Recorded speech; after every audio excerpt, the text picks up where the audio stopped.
This video is on artificial sweeteners. Alright, so as I explained in the last video, we were looking at all the different types of refined sugars. We had 6 different refined sugars. We had a potential MSG in the natural or artificial flavours.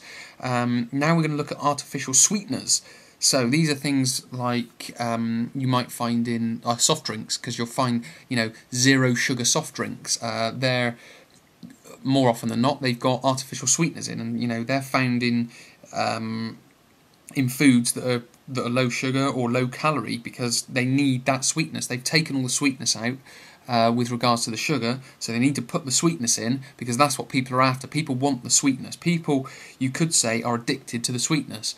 If people didn't have sweetness in their life, then I can guarantee, just from talking to people, they would go stir crazy, because whenever I talk to someone, that's what they want. They want the sweetness in their foods. So if you take out the calories, which is what they want, and you take away the sugar, they take away the sweetness, which is what they don't want, then they won't buy it. If you take away the calories with what they want, put artificial sweeteners in there, you've got a sweet food which is low calorie, everyone will go for it.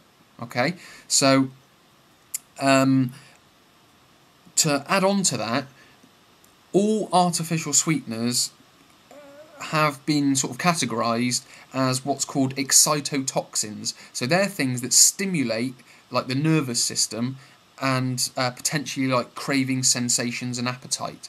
So what they do is they'll eat something, they'll then be stimulated by this excitotoxin, and it will fuel the craving and it'll fuel the appetite, so then they'll eat more, so you'll go for more of it.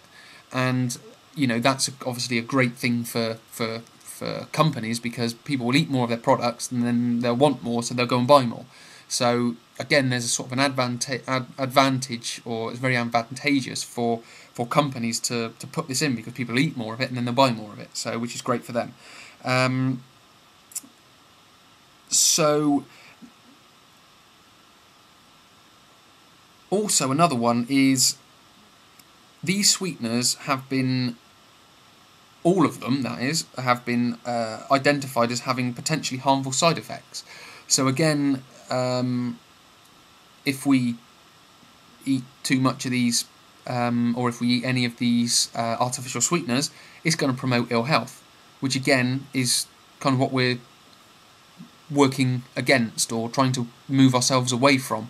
So again, we're looking at artificial sweeteners as sort of ill health promoters, not health promoters. So again, by looking at this product and other products, we'll start to have a look and see what artificial sweeteners that may be in this one. Although there doesn't really need to be any artificial sweeteners, because we've already got 6 different types of sugar in there to give it the sweetness. So one of the artificial sweeteners, I'll just give you a quick list, is aspartame, sucralose, acesulfame K, and saccharin. Now all of those 4, they're held in what's called the E900 category, and the E900 category are generally waxes, sugars and sweeteners.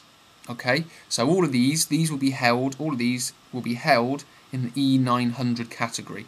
Okay, because and they're generally sort of waxes, so you might find them in other sweets because they'll give it that shine. You might find it on fruits because they'll give it that shine.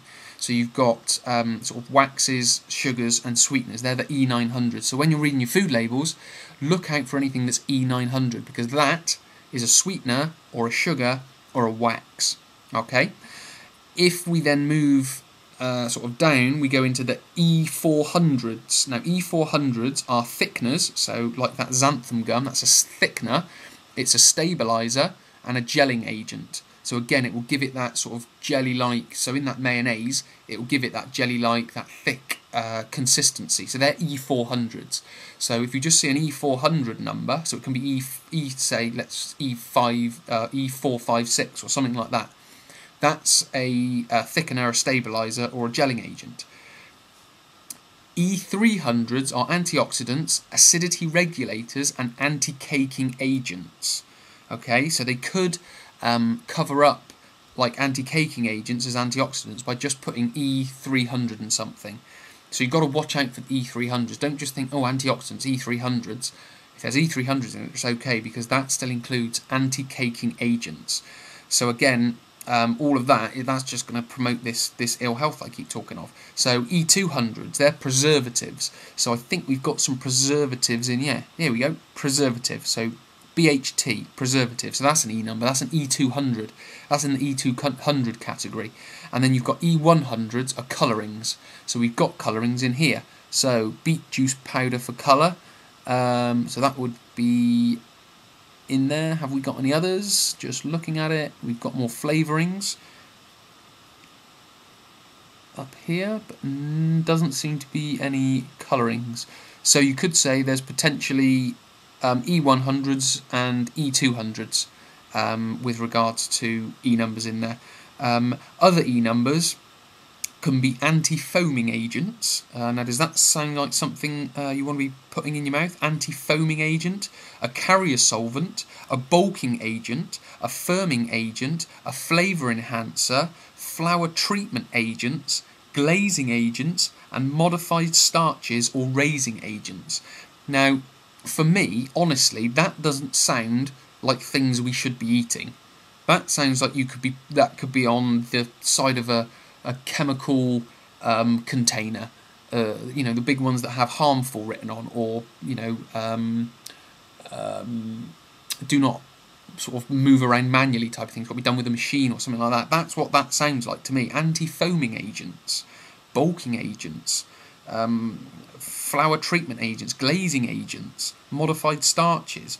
So all these types of things could potentially be written on your food labels, and you're essentially completely missing it, not through any fault of your own, but maybe just through miseducation or not quite knowing the whole story about what's on these packages.